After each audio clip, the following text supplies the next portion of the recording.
We are live. Yes. Hello, YouTube. Just trying to get comfy.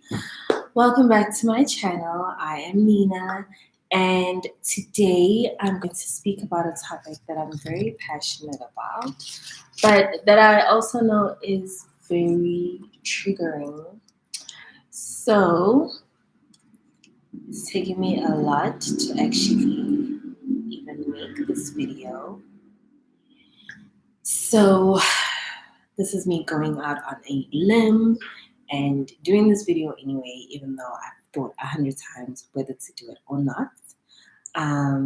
So here we go. Okay, so if you haven't already, please do yourself a favor and watch Dirty John. It is on Netflix. I don't know where else it may be available on. Excuse me. But it is on Netflix. There are 2 seasons. There is the original season, season 1, which is based on John and Deborah's story, and this is the original. And then there's a second season, which is um, Betty and I forget the husband's name. Okay, but it's called Dirty John. Betty, it's like the Betty edition. Okay, but I'm going to be focusing on the original one, which is between John and Deborah, the first one. If you haven't watched it yet, please do yourself a favor and watch it so that you have some context. I'm gonna just kind of give a very brief outline because I really don't want to spoil it to anyone who hasn't watched it. But it's basically about a woman who falls in love with a man that she has no idea who he is, and it just turns out to be a royal mess. Okay, so I'm going to go into some lessons that I picked up from Dirty John. It's a series with 5 episodes, I believe. I watched it twice because I was just blown away. I was just blown away, and it was actually very triggering for me because I had to kind of see a lot of what society expects us as women to be, and how it becomes a disadvantage instead of an advantage when you, wow, I don't know what that means, when you're dating or when you're, when you meet certain people, right? So let's go into the lessons that I learned. The first lesson that I learned is judge a book by its cover. Okay. Um, this is very shallow, and society will always tell you don't judge a book by its cover. But sometimes the things that you need to know are very much in plain sight. Okay. In the series, the daughter was very quick to pick up from the very first glance what this guy was all about. And she was spot on. But the mother was, Deborah is the nice girl. She doesn't want to offend people. She doesn't want to judge people. She wants to give everybody the benefit of the doubt. Even if a person looks a certain way, they said this, so she believes that. Judge a book by its cover. This will also extend into, not just meeting people, but dating people. If somebody says something about themselves, but you don't see it adding up, judge a book by its cover. Okay. That's what we call red flags.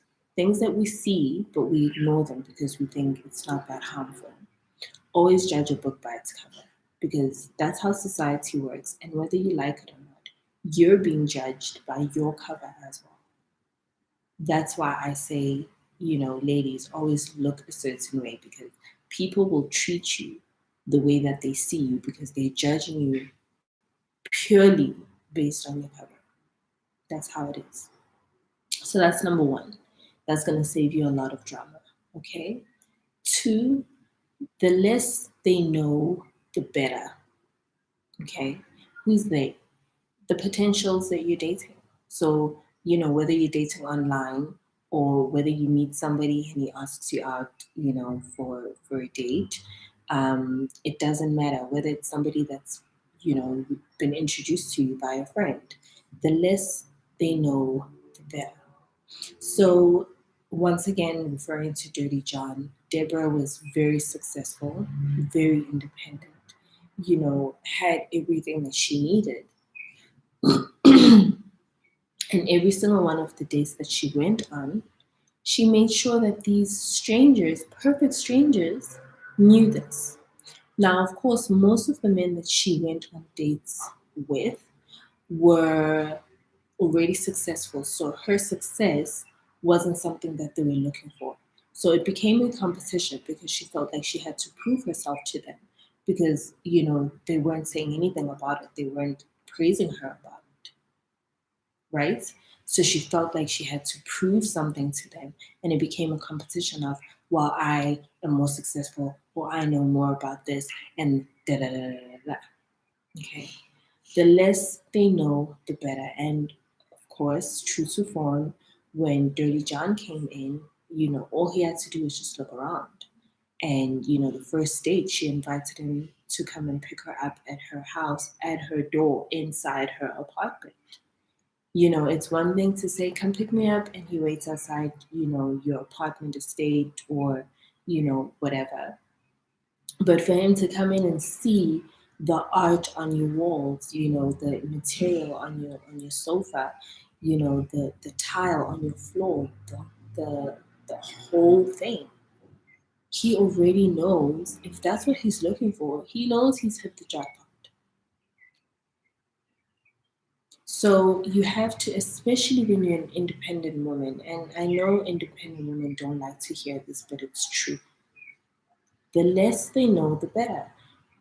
As a woman, you have to think. You become a target, you become vulnerable to people that are not going to help you with your success. They're there to drain you of it. You have to be aware of this dynamic. A successful man, he's not looking to see how much you have in your bank account. If you have your own, he's happy for you. But that's not the main thing he's looking for.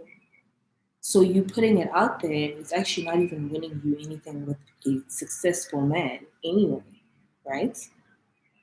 But what the person that's going to praise you is the one that doesn't have it, is the one that wants it, is the one that's plotting.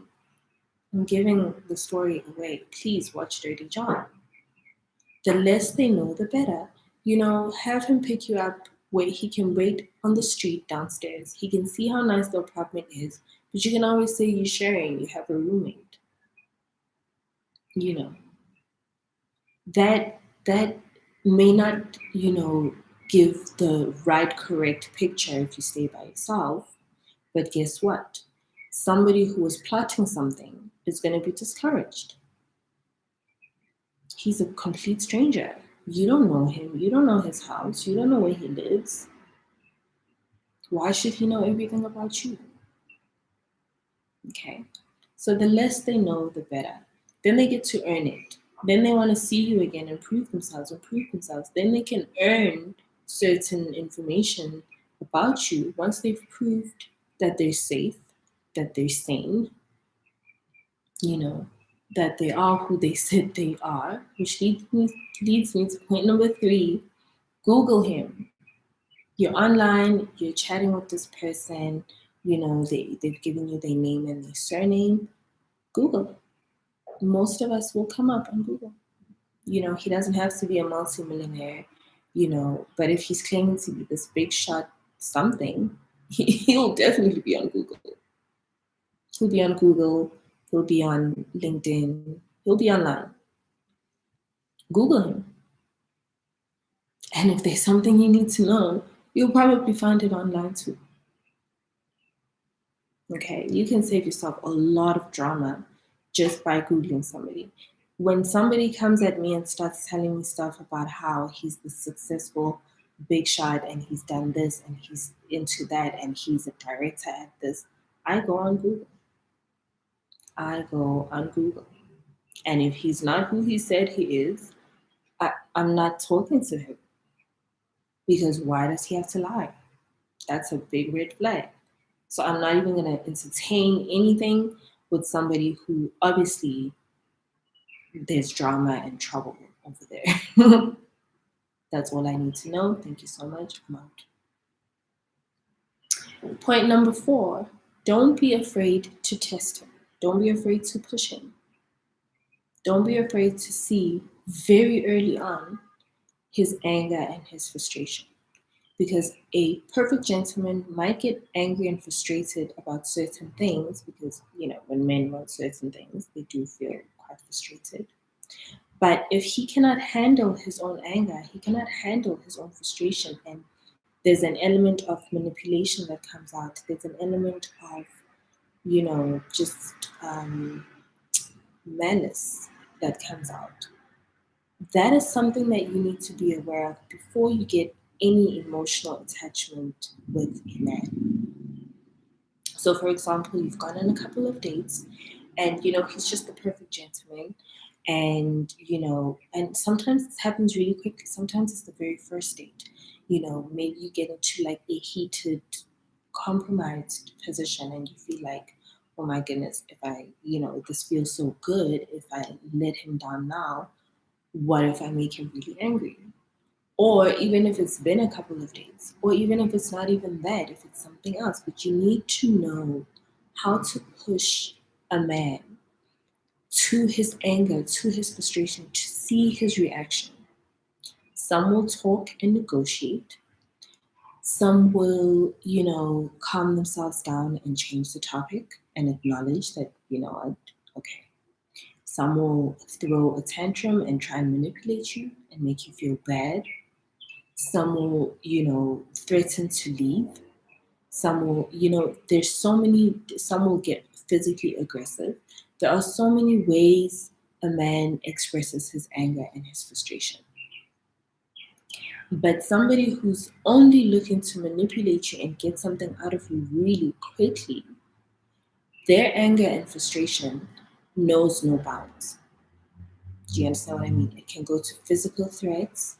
It can go to, physical aggression. It can go to manipulation.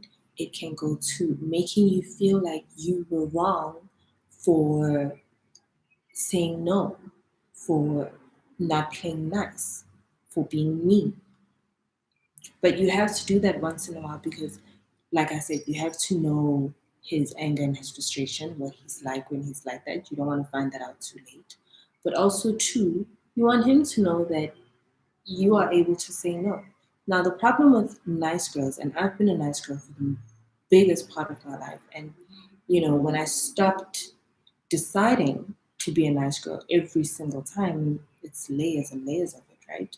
But when I first decided I'm not going to do this anymore, it was very uncomfortable for me to start saying no and meaning it and not caring if the consequence of no meant I was losing the possibility of being with somebody that I thought we connected so well.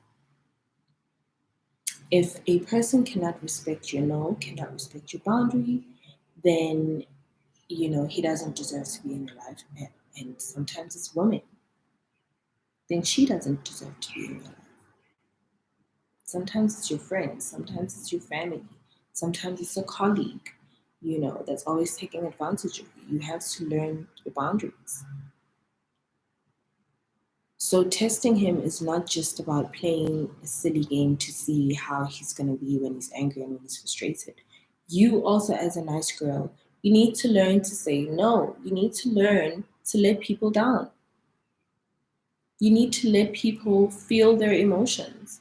It's not your job to make sure that people don't feel angry. People must feel angry. They must feel frustrated. And they must work through it if they care about you. And if they don't care about you, they must leave. It needs to be that simple. Now, unfortunately, that narrows your pool down, especially as an independent woman.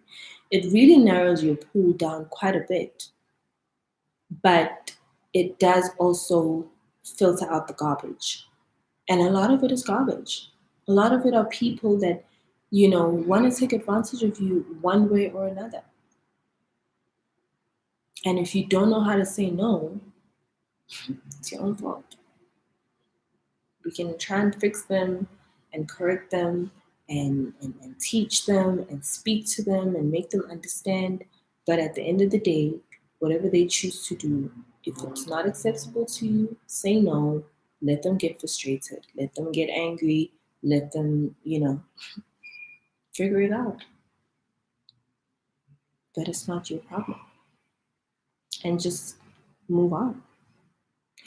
And then my fifth and final point is have realistic expectations from your potential mates or from your partners. So, realistic expectations versus emotional needs. Now, this is very triggering for a lot of us ladies. So, if you're not already sitting down, I'm gonna need you to sit down for this one. Okay. A lot of women have unrealistic expectations. And by unrealistic, I don't mean they're too big. I mean they are meaningless, they are irrelevant. And these are the emotional needs. Now, this is very counterintuitive because every soapy fairy tale, movie, romantic movie that you've ever watched told you that all you need is a man to love you with his heart. And that was the biggest scam. Okay. And maybe it wasn't. Maybe the way we understand it is wrong. But that's not what you need. And I'll tell you why. Look around you. How many people do you know that, women that are successful, that are independent? I mean, these could be women that you know in your personal life, these could be celebrities, okay? They have great careers and on and on and on and on it goes, right? They don't have any material expectation from their man. All they have are emotional needs from their man. Oh, baby, I don't need you to pay the bills. I don't need you to take care of me. I don't need you to take care of our children. I don't need you to contribute in any way. All I need you to be is here for me when I come back and I want someone to talk to, blah, blah, blah. Now, I know this is not what we want to hear, but let's look around us. How many women that have really amazing careers have married men that their careers were basically dependent on these women's careers, right? Or they didn't even have any career at all, or whatever they had going on was just nothing compared to what she had. And these men get into these relationships with these women, and she says, and it sounds so good, all I need from you, babe, is your love and your affection. I don't need your money. I just need you to be here for me. Sounds great. But what happens 5 years, 10 years down the line is my bunny's eating my shoe. Stop it. What happens 5 years, 10 years down the line is lifestyle has changed, okay? So many things have changed. The woman is now getting physically tired of being the man of the relationship and taking care of everything. Now she actually wants to lean back and relax and have her man do things for her. Because all women, we love that. That's why when a man wants to pamper his woman, he says, babe, today you don't have to cook, you don't have to do anything, just lay back, I'll take care of you. Because we all know that that's a woman's highest expression of, her femininity, is her ability to relax and let her man take over. Now, when you're an independent woman and there's never been any of that dynamic in your relationship because you've always been the one to prove that you can do it, when you get to a point where you actually, want to shift and relax, maybe because of age, you want to spend more time with your children, maybe you need to be more responsible for your parents, maybe your parent needs your care, so many things could be happening that require you to step back and attend to yourself, to something else. Now you want this man to step up and do what you've been doing for the past decade. And he can't. He can't do it. Because you have proven to a point where he believes you that you don't need him. Now, when you really need him, and you will need him, you will need him. And that's the beauty of a relationship, is being able to need each other on different levels. You know, you will need him, and not on an emotional level, on a realistic, physical, material level. Now, if you have not had that dynamic in your relationship before, you cannot cash in on it in your 60s and 70s and 80s. If you've always been the woman that had to, you know, prove that she didn't need him, all he had to do was just be physically there and emotionally there for her, that's going to carry on until you're 80, which means even at 80, you're going to have to make a plan about you, the kids, and him. If you're doing that now, you're going to do it then again, or still. But if from the beginning you say, honey, I trust you, you're going to take care of us, I may be independent, but I'm able to relax and rely on you because I understand that there's no other way that it's going to be sustainable. Because when I'm 60 and 70 and 80 and I'm too tired to work, you're still going to have all of that energy to be able to do it. And you're still going to want to do it. That is realistic. When the bills come, I don't have to have panic attacks in the middle of the night because I'm struggling. I've had kids. I'm tired. I'm taking care of my family. I'm taking care of my parents. I'm not as healthy as I used to be.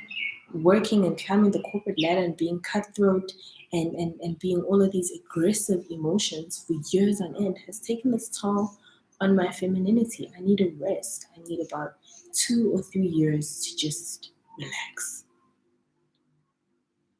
And he's like, don't worry, I got it. So, ladies, you have to not only think about today and what feels nice today, having a man today, being, and like, I'm not attacking relationships, but I'm just saying from what I've seen in real life, from what I've seen in celebrity life, and from what I saw from this series, when you're too nice, and you say, oh no, don't worry, I don't want to be a pain, I don't want to be a burden, I'll take care of myself, I just need you to hold me. Then in the future, you're punishing yourself because in the future, at some point, you are going to need somebody to take care of you. Who's going to do that if it's not going to be your partner? You're setting yourself up, you're setting him up, and possibly setting your kids up to pick up that whole mess. So, ladies, please, let's recap. Judge a book by its cover, okay? The less they know, the better. Google him first. Test him to see the boundaries of his anger and his frustration, and have realistic expectations from him versus emotional needs. If I just add one more point on that last one, what do I mean by realistic expectations? In practical terms, what I would mean is, for example, when you date somebody, have it be a requirement that he pick up the check. Okay? A lot of independent women can't do that. They can't let a man take out a couple of $100 and pay for a meal that he invited her out on. Let him do that. If you need help with something, actual help, like maybe you need help getting somewhere or figuring out a problem, or you need, some physical actual help, like we're grown-ups now, this is the real world, things go wrong and sometimes we can't fix it on our own. Ask him for help. And if he helps, then you know he's a keeper. And if he does not help, then you know what you know. Because you have to think about, if I marry this person, if I have children with this person, if I grow old with this person, will this person be able to afford me the type of life that I am affording myself when I cannot afford it for myself because I'm physically tired or I'm retired or my kids or this or that? Worst case scenario, like, you have to go there because life happens. And if you cannot in your mind immediately think, of course he will, he's already doing it, you're in trouble. Because it means for the rest of your life, you are going to be the one that needs to be haggard and exhausted trying to make ends meet for your family. It'll never be him. That's why these celebrity breakups are happening, especially with men that are not high profile men but are married to high profile women. Look at the patterns. Because at the end of the day, bread and butter on the table is what's going to keep the family together. A roof over the children's heads is what's going to keep the family together. Unfortunately, more than emotions as well. Okay, I'm going to end this video over here. Give me a thumbs up if you resonated with it and if you want to see more of this type of content. And let's have these conversations so that we don't make the same mistakes over and over. Remember to watch Dirty John, and until I see you in the next video, stay safe, take care of yourself.